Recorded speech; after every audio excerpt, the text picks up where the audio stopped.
Hey guys, welcome to Study with Bala. So we are starting with the part 2 of Unit 1 of International Business, and so we have some topics left. So let's begin. So, firstly, coming upon the influence of international business. So, over here, it's divided into two parts, that is macro level and micro level. Okay, so over here, these are the following points for the macro and micro level. Firstly, I have just mentioned the points, and in the other slides, we will be discussing all the points. If you want, you can even take the screenshot of this particular slide because this is really important. This will definitely come. Okay, so if you want, you can just take the screenshot. Okay, moving further. So, influences of IB at the macro level. Firstly, we will be discussing on the macro level. Okay, so firstly, over here, increases national income. Exports stimulate industrial and employment growth. Help raise real income in developing nations. Obvious सी बात है, अगर लोगों को employment opportunities मिल रही हैं, ठीक है, अपनी नेशन पे रह के, ठीक है, सो ऑलरेडी सी बात है, नेशनल इनकम बढ़ेगी, ठीक है, लोगों के पास रोज़गार है, काम करेंगे, ठीक है, पॉवर्टी चली जाएगी, ठीक है. एक तरीके से आप ऐसे समझ सकते हो, एम्प्लॉयमेंट अगर बढ़ रहा है, if employment is increasing, poverty will reduce. Okay, so इससे क्या होता है, हमारी नेशनल इनकम बढ़ती है, ठीक है. ये आपके 2 पॉइंट्स हो जाएंगे, आप आराम से एलैबोरेट कर सकते हो. फिर इससे क्या होता है, helps in developing the nation का इन्हांसमेंट होता है, डेवलपमेंट होता है. ओके, इकोनॉमिक डेवलपमेंट होता है. Promotes efficiency. Exporting drives specialisation and better resources. इसका मतलब ये होता है fuller utilisation of available resources. Means अगर कोई भी इंडस्ट्री में कोई भी प्रोडक्ट बन रहा है, कहीं पे भी कोई भी प्रोडक्ट बना है, मेक श्योर आप फुल्लर यूटिलाइजेशन ऑफ रिसोर्सेज करें. ये चीज़ ज़रूर मेंशन करना, full utilisation of resources. Okay, because इसमें क्या होता है कि आप पहली बात तो यूटिलाइज़ करें रिसोर्सेज को, ठीक है, देन आप इंकरेज करोगे एक्सपोर्ट को. इसमें क्या होता है, आपकी इफ़िशेंसी इंक्रीज़ हो रही है, जिससे कि आप अपना ट्रांसफ़र मीन जो प्रोडक्ट का ट्रांसफ़र हो रहा है, एक्सपोर्ट हो रहा है, वो इंक्रीज़ कर रहे हो, क्योंकि जितने भी प्रोडक्ट्स बन रहे हैं वो यूटिलाइजेशन ऑफ रिसोर्सेज की वजह से ही हो रहा है, ठीक है. Then generate employment generation.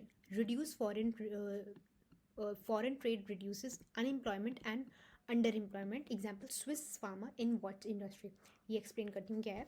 इसमें क्या होता है कि ये लोग मेक श्योर करते हैं कि जितना भी एम्प्लॉयमेंट लोगों को मिले, रोज़गार मिले, ठीक है, जनरेट एम्प्लॉयमेंट, कि कोई भी बेरोज़गार ना बैठे, सबको कोई ना कोई नौकरी मिले. इसमें क्या है, ये स्विस फार्मर क्या है, इसमें ये होता है कि एक कंपनी है स्विस, ठीक है, it's a watch company, it's a watch industry. Okay, so इसमें क्या होता है कि जो फार्मर्स होते हैं, जो लोकली वर्क करते रहते हैं, ठीक है, तो वो रूरल एरियाज़ वाले, ठीक है, ये रूरल एरियाज़ वाली वर्क हो रही है इन फार्मर्स की. तो ये इनमें क्या होता है कि जो जिनको स्पेयर टाइम मिलता है, ठीक है, जिनको एक्स्ट्रा इनकम करनी है और जिनके पास स्किल्स हैं, ठीक है, एक्स्ट्रा इनकम, ये 2 पॉइंट्स आप मेंशन करना, extra income and other one is use of their skill.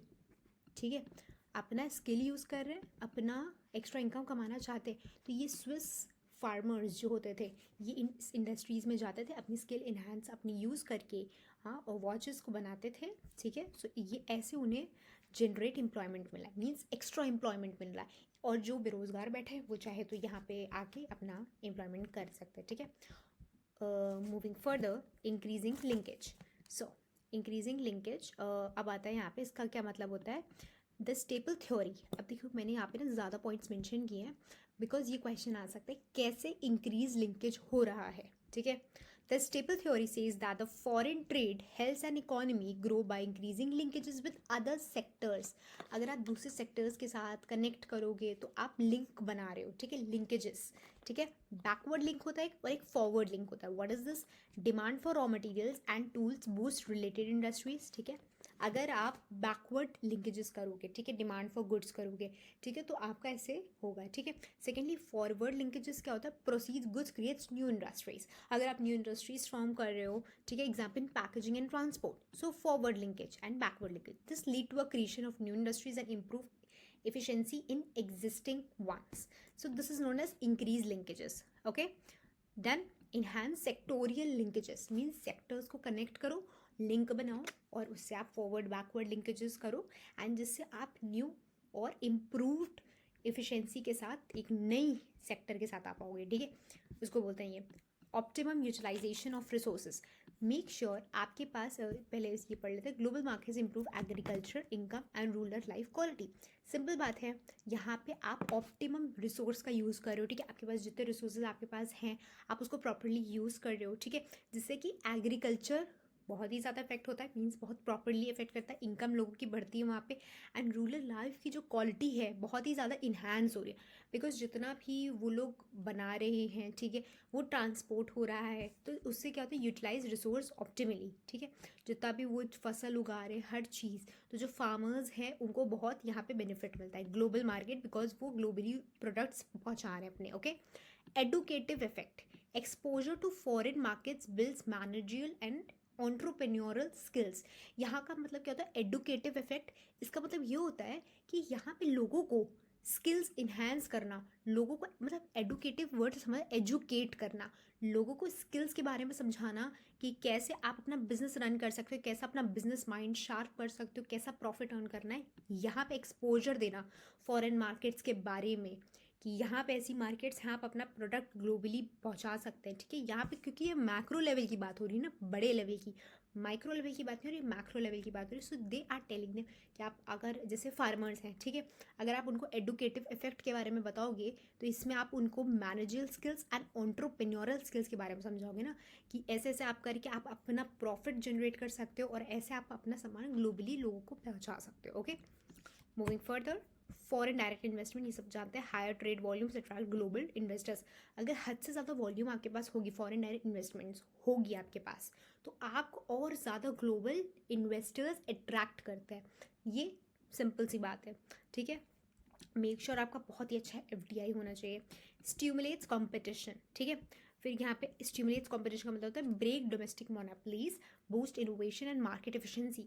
Make sure कि जो भी कंपटीशन है आपके अराउंड, ठीक है, तो आप उसको जो मोनोपोलीज में है, मतलब कुछ लोग होते हैं ना सिंगल ही अपना ही एक है, उनको खुद ही मतलब लोग ट्रांसफ़र कर रहे हैं प्रोडक्ट्स, ठीक है। तो ऐसा नहीं होना चाहिए, कंपटीशन लाओ। एक ही मोनोपोली वाला आदमी क्यों रहे मार्केट में, वही सिर्फ प्रॉफिट क्यों कमाए। आप आओ मार्केट में, you come into the market and you do the competition with them. Monopoly मत रहने देना कभी भी मार्केट। अगर कोई भी प्रोडक्ट, इवन आज के ज़माने में अगर आपको कोई बिजनेस खोलना है, okay, and you find any of the product to be a monopoly one and you think उसका अभी तक कोई ऑल्टरनेटिव नहीं है मार्केट में, तो आप लेके उस प्रोडक्ट को उतरो, ठीक है। Boost innovation and market efficiency, ठीक है। Technology sourcing, global trade enables access to latest technology, क्योंकि ग्लोबल ट्रेड हो रहा है भाई, तो बहुत ही ज़्यादा एडवांस टेक्नोलॉजीज, AI का यूज़ होगा, प्रॉपर रोबोटिक्स का यूज़ होगा यहाँ पे। ये मैक्रो लेवल होता है आपका इम्पैक्ट ऑन इंटरनेशनल बिजनेस। ऐसे इन सारे जितने भी इन्फ्लुएंसेस थे, ये आपके मैक्रो। देखिए क्वेश्चन चाहे तो एक फ्रेम हो सकता है, mention all the macro level influences on international business और माइक्रो लेवल और बोथ, ऐसे कोई भी क्वेश्चन आ सकता है, ठीक है, and you have to define all of them. Moving further, so micro level पे अब हम लोग आते हैं। सो माइक्रो लेवल पे क्या है, सबसे पहले support firm growth. Firm growth, ठीक है, means limited domestic demand pushes firm to be global for sustain growth. Make sure कि आप ग्रोथ होने दें, ठीक है। भले आप माइक्रो लेवल पे बात कर रहे हैं इंटरनेशनल बिजनेस की, मेक श्योर आप पुश करें उनको, ठीक है, फर्म्स को पुश करें कि आप ग्लोबल लेवल पे फर्म्स जाइए, आप सस्टेनेबल ग्रोथ है आपकी वहाँ पे, ठीक है। Fighting competition, international markets offer escape from saturated domestic ones, okay.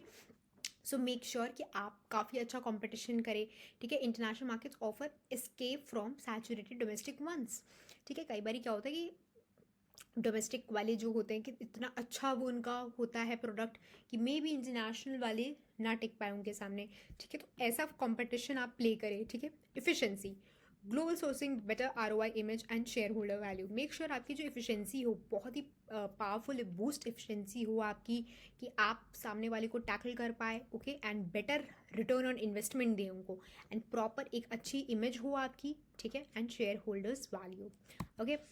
Economies of scale, जो अभी हम लोगों ने पढ़ा था आगे, इकोनॉमीज ऑफ स्केल आपने ऐसे करके कुछ पढ़ा था भी, राइट, जिसमें सिंपली आपका मतलब था भले ही आपका प्रोडक्ट सस्ता हो, ठीक है, भले वो जूस का बॉक्स आपका 5 रुपये का है, ठीक है, बट उसकी क्वांटिटी तो 10K है, और वही प्रोडक्ट आपने एक 10 रुपीज़ का बनाया था और वो आपकी प्रोडक्ट यूनिट थी 1K, तो बताइए ये आपकी जो इकोनॉमीज स्केल है, this is much more beneficial as compare to that one, right. So larger market means high production, lower unit cost, make sure आप सस्ता प्रोडक्ट बेचो पर ज़्यादा यूनिट पे बेचो। सिंपल, जो मैंने अभी 5 और 10 रुपये का एग्जाम्पल आपको दिया, मेक श्योर आप एग्जाम्पल्स के साथ हर चीज़ को रिलेट करके लिखोगे ना, तो ज़्यादा मार्क्स आने की चांसेस होती हैं। Okay, I hope it's clear. Innovation, bigger market justify research and development helping global competitiveness, कि आप श्योर करें कि आप बहुत ही अच्छा रिसर्च करो, ठीक है, रिसर्च और इन्वेस्टमेंट पे काफ़ी अच्छा रिसर्च एंड डेवलपमेंट में काफ़ी अच्छा इन्वेस्टमेंट करो, ठीक है, फिर जिससे कि आप इनोवेशन ला सकते हो मार्केट में, ठीक है। It's just not like that कि बहुत ही बड़ी कंपनीज हों तो वही मैक्रो लेवल पे हो तभी हो पाएगा, नहीं, ऐसा बात नहीं है। If you are at a micro level, ठीक है, देन टू अगर आपका इनोवेशन बहुत अच्छा हुआ देन डेफिनेटली आपको बहुत ही अच्छी ROI मिलेगी, risk cover. Diversifying markets helps reduce country specific risk, simple बात है, रिस्क कवर यहाँ पे पॉसिबल है। Okay, so these were all the like micro level impact, I hope it's clear. So यहाँ पे तो बस 6 थे इसके। तो now moving further to the next topic, that is your stages of internationalisation. ये आपका सबसे इंपॉर्टेंट क्वेश्चन है, मिड टर्म में 5 मार्क्स, एंड टर्म में 10 मार्क्स। सिंपल है, बहुत ईजी है। पहला आता है आपका डोमेस्टिक कंपनी, नीचे से पढ़ रहे हैं, ठीक है, then international company, then multinational company, next global company, and lastly transnational company. So 2-3 से तो आप फेमिलियर होंगे प्रॉपरली, क्या होती हैं, ठीक है, कहाँ पे होती हैं, ठीक है, कौन कौन सी ब्रांड्स कंपनीज हैं जो हम लोग डोमेस्टिक मानते हैं, इंटरनेशनल मानते हैं इनको, ठीक है। अब इनके बारे में डिटेल में पढ़ते हैं। Domestic, domestic means with in the home country, India के अंदर हो जो, ठीक है। डोमेस्टिक कंपनीज होती हैं वो, focuses on local markets, customers and regulations, ठीक है। एग्जाम्पल, अर्ली स्टेज रिलायंस और Tata Motors. Okay, so these early stages we are talking about, so ये सब डोमेस्टिक कंपनीज हैं, ठीक है, they are living in the boundaries of India. Motto, if it's not happening at home, it's not happening. ये क्या मोटो justify कर रहा है, अगर ये प्रोडक्ट आपका घर पे नहीं चल रहा है तो बाहर तो नहीं चलेगा, अगर ये प्रोडक्ट यहाँ नहीं चला तो बाहर तो नहीं ही चलेगा, ठीक है। So firstly make sure that आपका जो प्रोडक्ट हो, कोई भी प्रोडक्ट हो, ठीक है, XYZ, मेक श्योर कि वो घर में प्रॉपरली वो प्रोडक्ट चल रहा है, मीन्स आपके डोमेस्टिक बाउंड्रीज में प्रॉपरली वर्क कर रहा है, तभी वो बाहर चल पाएगा। For example, the best example for here is Amul, ठीक है। अमूल क्या है, डोमेस्टिक कंपनी है, ठीक है, बाहर नहीं, इंडिया में आपको मिल जाएगी आराम से। सो this is a domestic company. Next talking about the international company, okay, begins expanding to foreign markets, those companies which are like into expanding to the foreign markets, उनको बोलते हैं हम लोग international companies, okay. So I hope it's clear, international company, okay, जो foreign boundaries पे होती है, set up branches और सब्सिडरीज अब्रॉड, जो अपनी ब्रांचेस को और सब्सिडरीज को सेटअप कर देती है वहाँ पे। First step into international trade and investment. So यहाँ का जो बेस्ट एग्जांपल आप ले सकते हो वो है आपका बजाज ऑटो, ठीक है। सो मतलब ये आप you can get to see these companies in foreign as well as in India, okay, fine. Moving ahead to multinational, देखिए यहाँ पे ज़्यादा आप लोग को डिफिनेशंस की ज़रूरत नहीं है, इसमें आपको अपने आप से इलाबोरेशन की ज़रूरत है इन चीज़ों में। तो मैंने बहुत ही छोटे कपल ऑफ पॉइंट्स में इनको बस कवर अप करा है, ठीक है, बिकॉज जैसे बहुत ज़्यादा स्लाइड्स हो जाती हैं, बहुत ज़्यादा वो हो जाता है कि समझ नहीं आता कौन सा क्या कहाँ है। Multinational companies operates in several countries with localise strategies, okay, adapts product prices and promotions per market। Multinational companies क्या होती हैं, एक तरीके से वो कंपनीज होती हैं जो भले ही मतलब आपकी लोकल भी है, मतलब लोकली भी आपको अवेलेबल है, इंटरनेशनल भी है, ब्रांड वही है, बट वो थोड़ा सा ना अपने आप को अडाप्ट कर लेता है अकॉर्डिंग टू द रीजन, ठीक है, according to the adept products prices and promotions पर market.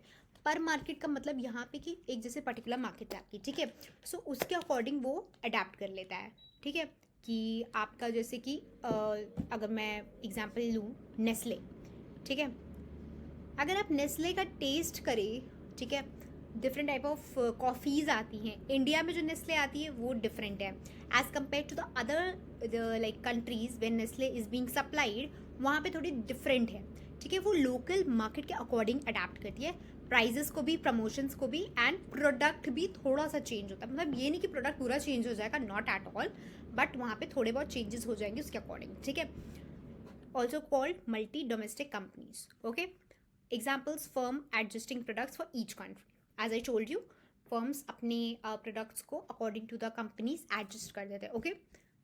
Talking about the global company, has a unified global strategy, may produce in one place and set globally or vice versa.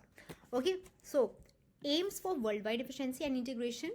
तो ये product जो होते हैं global companies, ये अपना कुछ भी नहीं चेंज करते हैं, ठीक है, ये एज इट इज़ वैसे के वैसे रहते हैं हर जगह, ठीक है, चाहे तो आप उसको कनाडा में यूज़ करो या इंडिया में यूज़ करो। बेस्ट एग्जाम्पल इसका क्या है, Apple, which you are using, Apple Mac, okay, Apple phones, so इसमें क्या है, इसमें कोई चेंजेस हैं, no, if you are using 16 Pro Max here and other you are using in US, so सब कुछ सेम है, उसमें कुछ चेंज नहीं हो रहा है, ठीक है, ग्लोबल इकोनॉमीज ऑफ स्केल, ठीक है, it focuses upon this, okay। now moving further to transnational company, ये थोड़ा एक नया टर्म होगा, ट्रांसनेशनल क्या होता है ये तो हमने पहली बार सुना। सो एक तरीके से ये होता है फुल्ली इंटीग्रेटेड ग्लोबल ऑपरेशंस पे वर्क करता है, it invest, produce and markets world wide. एक तरीके से ये जो प्रोडक्ट होते हैं ट्रांसनेशनल, नेशनल से आपको समझ मतलब ग्लोबली, ये प्रोडक्ट ग्लोबली मिलते हैं पहली बात, ठीक है, आप चाहे इंडिया में लो या US में लो, कहीं भी लो, ठीक है, balances global efficiency plus local responsiveness, means logo, example Apple, Coca-Cola, McD, what are these, transnational, कैसे, example से समझो, McDonald's, you if you go and order one meal, ठीक है, आप मील ऑर्डर करते हो McD से, वही आपकी आएगी fries, Coke and your burger, ठीक है, ये आपकी इंडिया की मील हो गई, एंड बर्गर आपका वही दैट जो आता है नॉर्मल वाला, मैं ज़्यादा मैं दिखाती नहीं हूँ, तो ठीक है, सो आपका आलू टिक्की बर्गर, राइट, सो वो आपने ऑर्डर किया, ठीक है, the same burger which you will, और this same meal which you will order in Thailand, okay, that would be very much different, ठीक है, जैसे कि वहाँ की जो एक्चुअल मील होती है नॉर्मल, उसमें भी पॉर्क मीट होगा, ठीक है, चिकन होगा, लाइक वो लोग विदाउट, लाइक ऐसा तो होगा ही नहीं कि उनके पर्टिकुलर मेन्यू में चिकन की डिशेज ही ना हो, जैसे हमारे में क्या होता है, यहाँ मेंशन है रेड से chicken and here these are vegetarian things, okay, उनके में क्या होता है पूरा मेन्यू उनका नॉन वेजिटेरियन है, उनका मीन्स हम लोग ने थाईलैंड में हम लोग गए तो we just saw like the fries were the veg one, other than that everything was like pork, chicken and you know, so जहाँ जहाँ पे आप जाओगे लोकल रिस्पॉन्सिवनेस के अकॉर्डिंग आपको चीज़ें सर्व होंगी, okay, so global efficiency plus local responsiveness, am I clear, so I hope transnational आपको क्लियर हो गया होगा क्या होता है, ठीक है, मूविंग अहेड। अब एक ये छोटा सा डिफरेंस आपका 2 मार्क्स में आ सकता है, क्या है, मल्टीनेशनल एंड ट्रांसनेशनल, ये क्या होता है, ठीक है, चलिए समझते हैं। मल्टीनेशनल कंपनीज क्या होती है, ओन्स होम कंट्री, ये क्या होते हैं, डू नॉट हैव सब्सिडीज और जस्ट मेनी कंपनीज, ठीक है, एंड इट्स सब्सिडीज, इसके पास बहुत सारी सब्सिडीज होते हैं, इसके पास no subsidies, okay. Multinational companies have a centralized management system, but transnational doesn't have a centralized management system, okay. Multinational companies will face a barrier in decision making due to its centralized management system, and यहाँ पे क्या होता है, are able to gain more interest in local markets since they maintain their own system। अब यहाँ पे barriers उन्हें face करने पड़ते हैं मल्टीनेशनल कंपनीज में, बट यहाँ पे एक तरीके से उनको लोकली लोगों से अट्रैक्ट करने का मौका मिलता है, उनसे मेंटेन करने का मिलता है relationship. So this is the difference between both of them. Okay, moving further to this is definitely going for 10 marks और in mid term 5 marks. Okay, make sure आप इसका या तो स्क्रीनशॉट ले लो, ठीक है, बिकॉज इसमें एज इन कुछ है नहीं डोमेस्टिक बिजनेस और इंटरनेशनल बिजनेस आपको कुछ डिफाइन करने का, because the things are very much normal. Okay, meaning क्या होगा, डोमेस्टिक जो आपका जियोग्राफिकल बाउंड्रीज में हो रहा होगा, ठीक है, और जो आपका beyond the boundaries of a country हो रहा है वो आपका इंटरनेशनल हो गया. पार्टिसिपेंट्स कौन होते हैं, people organization within the country and outside the country जो होते हैं, ठीक है, जो विद इन द कंट्री होते हैं वो आपके पार्टिसिपेंट्स हो गए, जो आउटसाइड हो गए वो आपके इंटरनेशनल हो गए. Okay, then mobility of factor of production. The factor production are capital, technology, material that freely within the boundaries of the country which move, and here which move across the boundaries of the country. Okay, nature of consumers कैसा होता है, यहाँ पे homogeneous होता है, यहाँ पे heterogeneous होता है. simple. Okay, business system कैसा होता है, governed by the rules and policies system in a single country. is governed by the rules, policy, tariffs, quotas in multiple countries. क्योंकि देखिए होता क्या है, अगर आप इंटरनेशनल लेवल पे आप चीज़ें बिजनेसेस कर रहे हो तो वहाँ के रूल्स पॉलिसीज़ पहली बात अलग होंगे, पहली चीज़, ठीक है. चलो वो हमने रूल्स लॉज और पॉलिसी से कर लिया. फिर क्या था, टैरिफ्स, क्योंकि अगर आप यहीं पे कर रहे हो डोमेस्टिक लेवल पे करो आपका ऑब्वियसली कोई टैरिफ कोई टैक्स नहीं लगता है. But as you are doing at a international level then you have to bear the tariffs, quotas and multiple countries, क्योंकि हर कंट्री के अलग अलग कोटाज और टैरिफ सिस्टम होता है. Currency use, domestic currency use, local currency use. Okay, यहाँ पे फॉरेन करेंसीज यूज होती है, जैसे अगर आप थाईलैंड में ट्रांसफर करें तो बात यूज होगी, ठीक है. देन मोड ऑफ ट्रांसपोर्ट क्या होता है, domestic transport, roadways, railways, waterways, Airways. अगर 5 मार्क्स का आता है ना तो एक तरीके से कुछ चीज़ें याद कर लो, जैसे यहाँ पे हेट्रोजेनियस, होमोजेनियस, ठीक है, करेंसी याद कर लो, मोड याद कर लो, ठीक है, पार्टिसिपेंट्स कौन होते हैं, मीनिंग याद कर लो. ये तो ऐसे 5 एकदम सिंपल, मतलब याद भी नहीं करने हैं, बस एस्पेक्ट्स याद कर लो. Excuse me. रिस्क एक्सपोजर यहाँ पे बहुत कम होता है, ये याद कर लो. रिस्क यहाँ बहुत ज़्यादा रिस्क होता है, ठीक है, due to distance, due to socio economic factor, बहुत सारे फैक्टर्स की वजह से, पॉलिटिकल फैक्टर्स की वजह से, ठीक है. स्कोप ऑफ मार्केट क्या होता है, यहाँ पे limited with in the boundaries and यहाँ पे वर्ल्ड वाइड होता है, ठीक है, extend wide. And payment of excise duty is relatively low, यहाँ पे बहुत ही ज़्यादा हाई रहती है, ठीक है. I hope it's clear. मैंने बहुत ही सिंपल वे में पढ़ाया, मैंने पूरा रीड नहीं किया लाइन, ठीक है, मेजर आपको सब बता दिया है. So make sure you do it. Okay, moving ahead to the next one, that is your international business approaches. Okay, talking about it, it is the introduction of EPRG system. इसको हम लोग अगर international approaches अगर exam में आ गया तो भाई EPRG framework की बात हो रही है, ये मत सोचना आउट ऑफ द सिलेबस आ गया. या तो EPRG पूछेंगे व्हाट इज EPRG, या तो पूछेंगे इंटरनेशनल बिजनेस अप्रोचेस क्या है. तो आपके 4 अप्रोचेस हैं, ethnocentric, polycentric, regiocentric and geocentric. यही 4 हैं, ठीक है, और यही 4 आपको लिखने हैं, ठीक है. Let's talk about EPRG first. It was developed by Wind, Douglas and Perlmutter. Describes the 4 various orientations expanding internally, that is these 4, ठीक है, ethnocentric, polycentric, regiocentric and geocentric. Okay, based on how companies structure, manage and strategize globally. Okay, so talking about them in brief. Okay, so firstly it's all about एथेनोसेंट्रिक. अब एथेनोसेंट्रिक क्या होता है, ठीक है. सो जैसे कि अगर हम लोग एथेनोसेंट्रिक के बारे में पढ़े, सिंपल बात है, एथेनोसेंट्रिक एक तरीके से होता है, पहली बात हमारा घर का प्रोडक्ट सबसे बेस्ट है, बाद में फॉरेन को देखा जाएगा.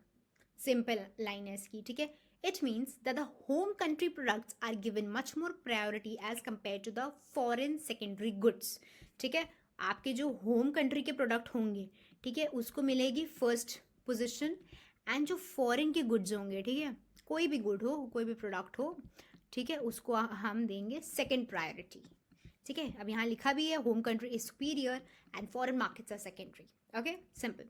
Overseas markets, outlets for surplus goods, strategic staff and decision from home office and extension strategy use. So इसमें क्या होता है कि जैसे कि McDonald's is the best example for here, McD.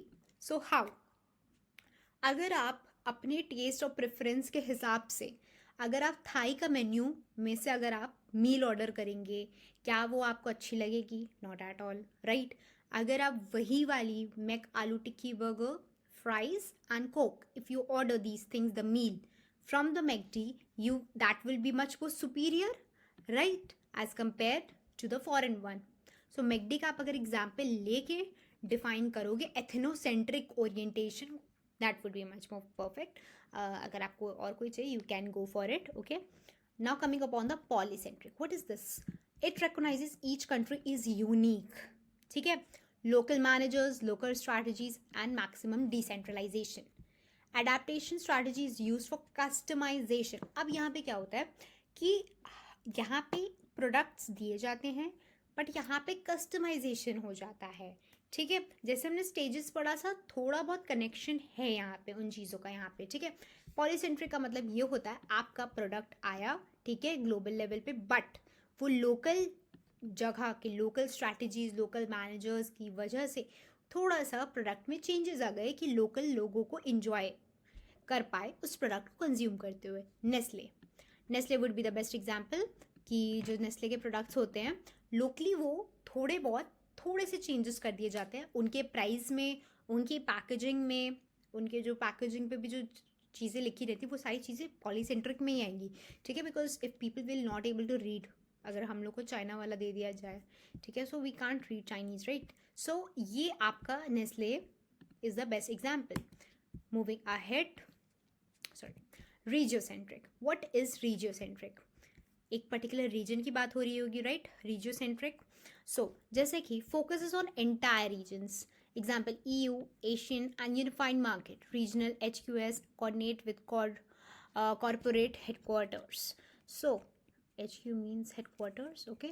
So इसमें क्या होता है कि ignores national borders within regions. So इसमें क्या होता है, एक particular region के हिसाब से चीज़ें चलती हैं यहाँ पे. ठीक है, जैसे कि टोयोटा है, सो एक तरीके से ये रीजनल प्रेफरेंस के अकॉर्डिंग प्रोडक्ट्स मिलते हैं यहाँ पे.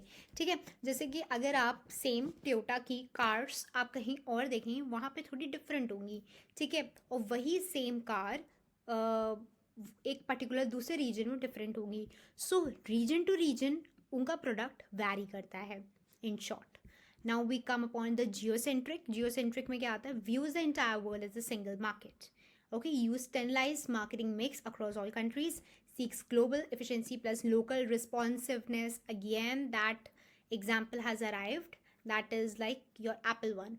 Okay, means Apple, McD.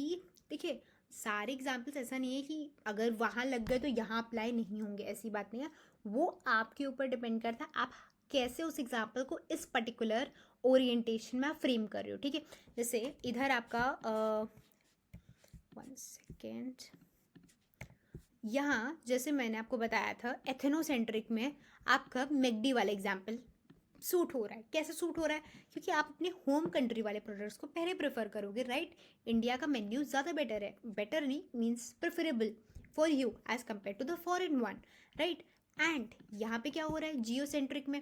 Geocentric में यहाँ पे ग्लोबल एफिशिएंसी तो रहेगी प्लस लोकल रिस्पॉन्सिवनेस. अब यहाँ पे फिर कैसे मैकडी का एग्जाम्पल ले लिया मैंने, ये आप सोच रहे होंगे. एप्पल का कैसे ले लिया?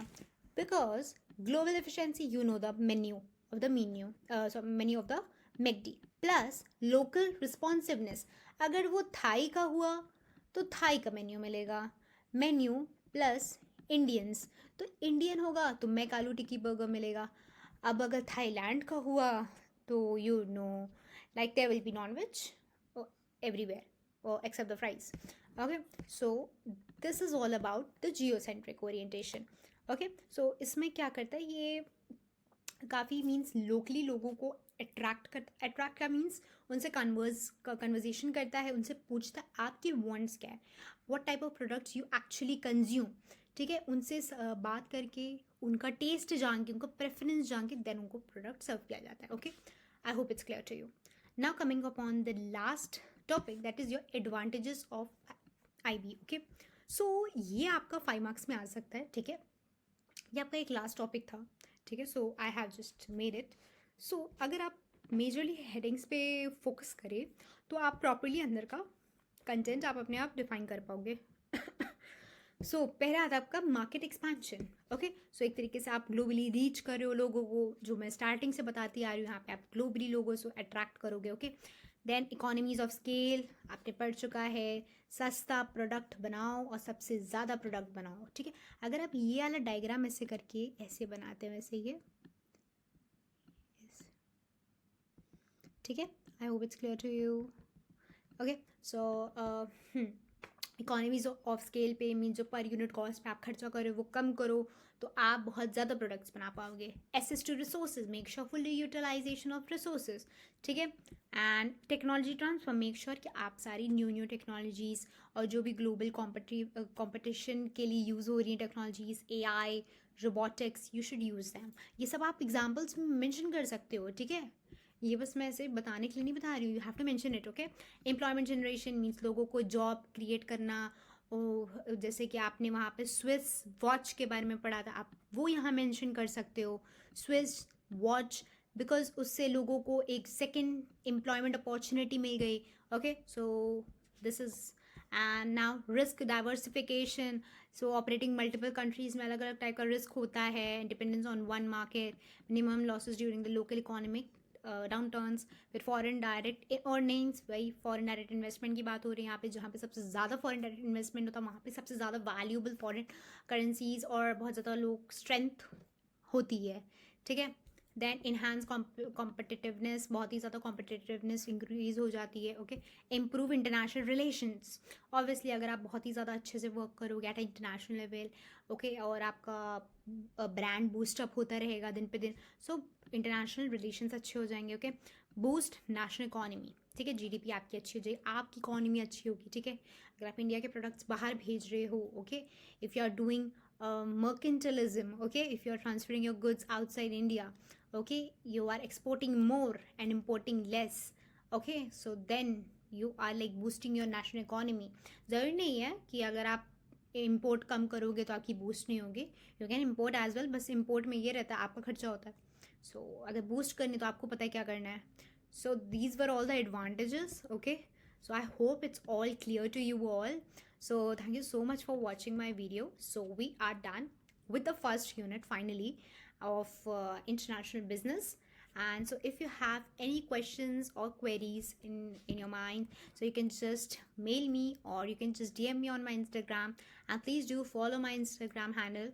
So thank you so much for watching my video. Please do like, share, comment and subscribe to my channel. Thank you.